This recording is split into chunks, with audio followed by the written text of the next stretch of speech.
চটপটা recipe সবাই ভালোবাসে। তো আজকে একটা ইনস্ট্যান্ট রেসিপি নিয়ে এসেছি, যেটা তোমরা ব্রেকফাস্ট, ডিনার যে কোনো সময়ই খেতে পারো। তো এটা হলো ইনস্ট্যান্ট ধোসা।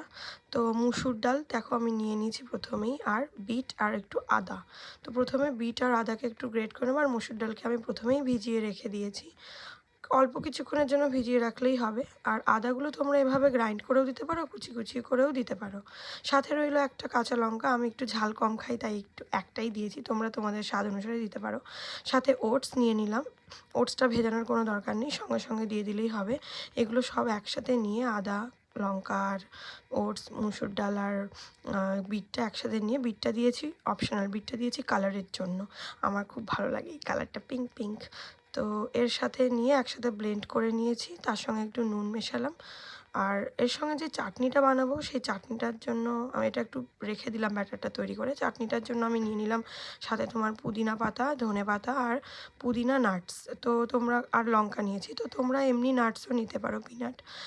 আমার কাছে ঘরে এটাই ছিল তাই এটাই নিয়ে গ্রাইন্ড করে নিয়েছি। তার সঙ্গে আমি একটু দই মেশালাম, টক দই।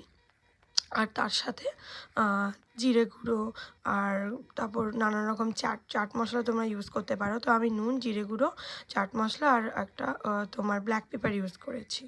তো এটাকে ভালোভাবে ব্লেন্ড করে আর তারপর একটা তড়কা লাগাবো। সেটার জন্য কালো সর্ষে আর কারি পাতা দিয়ে তড়কাটা লাগিয়েছি সর্ষের তেলের মধ্যে দিয়ে।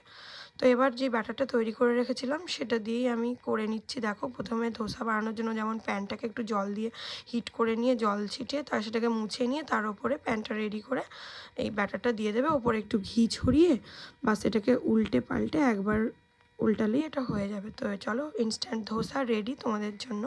তো তোমরা সবাই এটা ট্রাই করে অবশ্যই জানিও কেমন লাগলো।